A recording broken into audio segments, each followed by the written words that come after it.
Hello, this is Shar from The Real Kitchen for Real People, and I trust that everyone is doing well and enjoying the weather.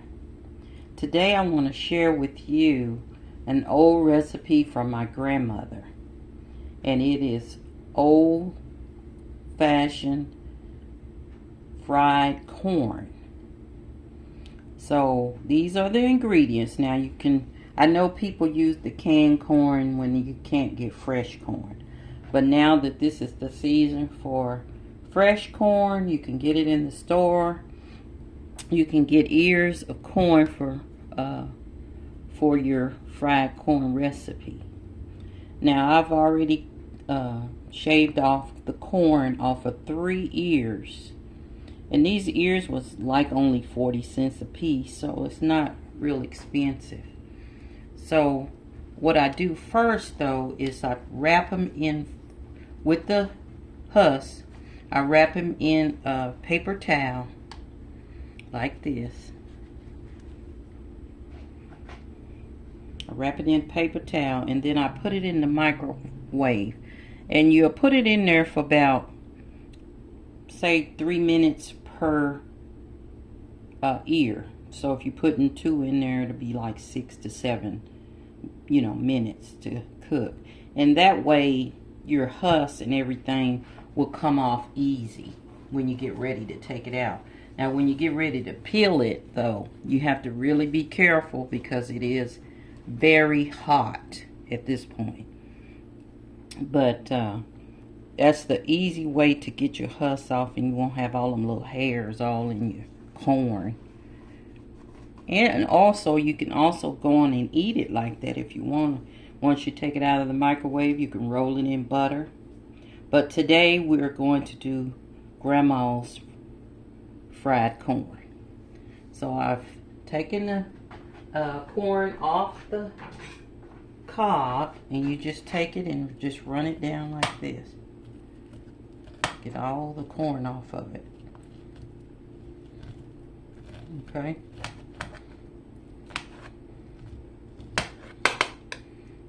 Okay, once you husk it. So that's the cob. It's no good. So I'll set that aside.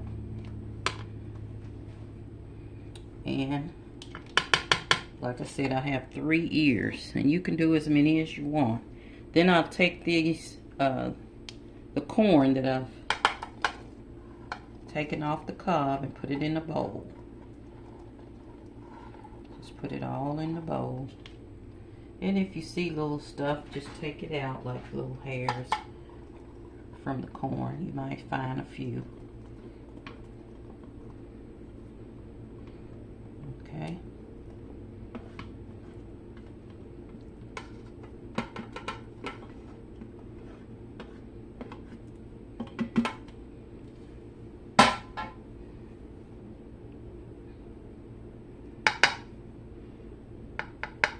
Okay, now we got that in the bowl, as you can see, and we're gonna add a tablespoon of flour to your corn.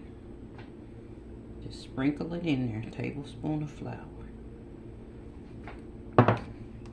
and then you're gonna add a 1.5 teaspoons of sugar.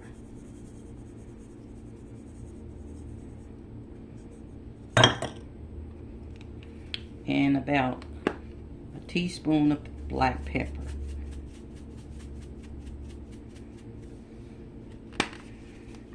And then just a little bit of salt. 1/4 teaspoon of salt. And then you're going to just stir this up.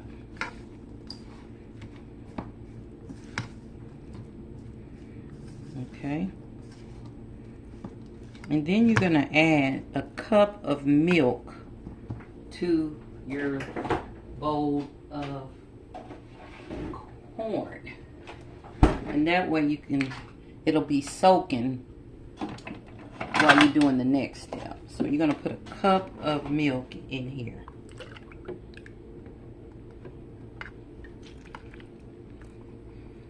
And that just helps to tenderize your corn.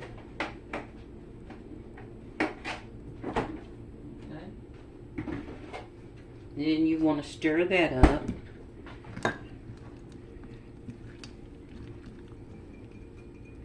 And if you see little pieces of hairs, sometimes they sneak up on you, so you can see them better when you put your milk in there, I think. And it'll look like that. Okay. Then you want to set that aside. And you'll have 3 strips of bacon that you want to cut into small pieces. So we're going to cut this bacon in small pieces.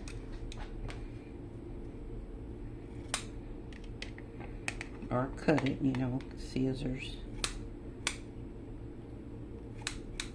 I find it easier to just do it with my kitchen scissors.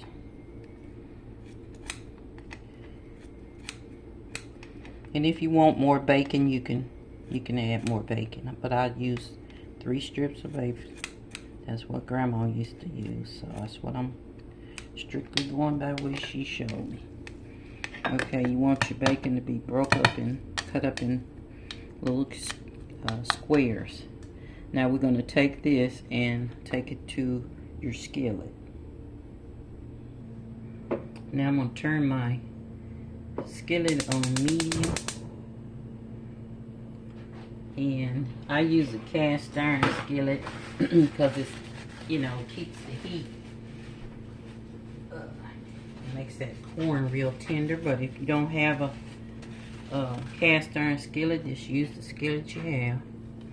And I'm going to just put these in here and cook them until they're done. Just kind of move them around so they can get done all at the same time, pretty much. Okay, and just cook those until they're good and brown.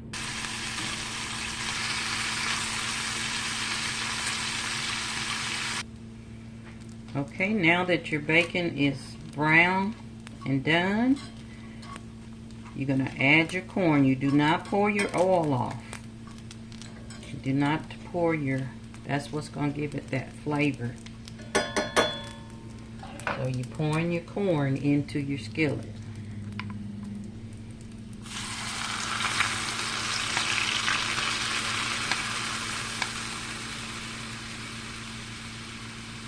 And what it'll do is just kind of steam cook now. And it is delicious. Well, Grandma used to make this. I know we used to have this on Sundays when we used to go to Sunday dinner at her place. And everybody looked forward to that fried corn.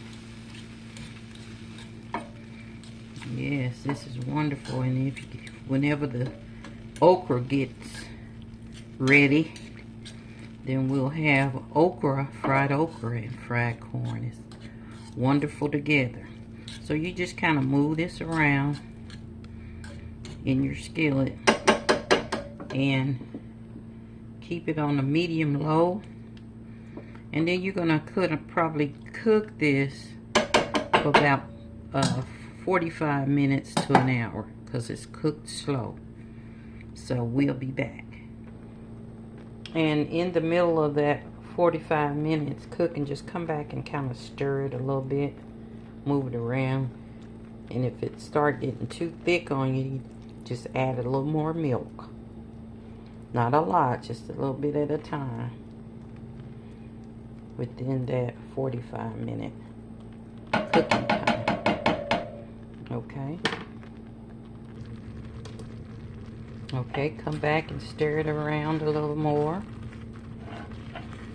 And at this stage, I want to turn my fire down to low.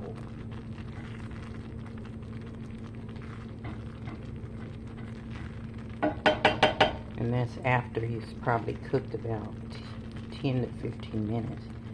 Now you want to come back and stir it. And then turn your fire on low. and put the top back on to continue cooking. Okay, I come back to stir it, and I added just a little more milk to it, because your goal is to try to get your corn as tender as you can. So it may be longer than 45 minutes. Okay, so we're gonna let that cook a little more. Okay, it is ready to eat, and it is delicious. So I hope you enjoyed this recipe. And as you fix this, if you need to add a little more salt and pepper, or if you'd like to add a little butter to make it a little richer, just like a teaspoon of butter in there, and just kind of play with it till your taste buds are met. And it's good with cornbread. And as you know, we're gonna have this whatever I cook, we're gonna eat for dinner. So this will be a side for dinner. And so if you like this recipe, be sure to comment and give me thumbs up on it, and let me know what you add to your fried corn. But this particular recipe is my grandmother's old-timey fried corn. So if you haven't subscribed, do so you don't miss out on these delicious recipes. And then hit that bell as well, that way you can get them automatically. Don't that look good? So until later, love, God bless.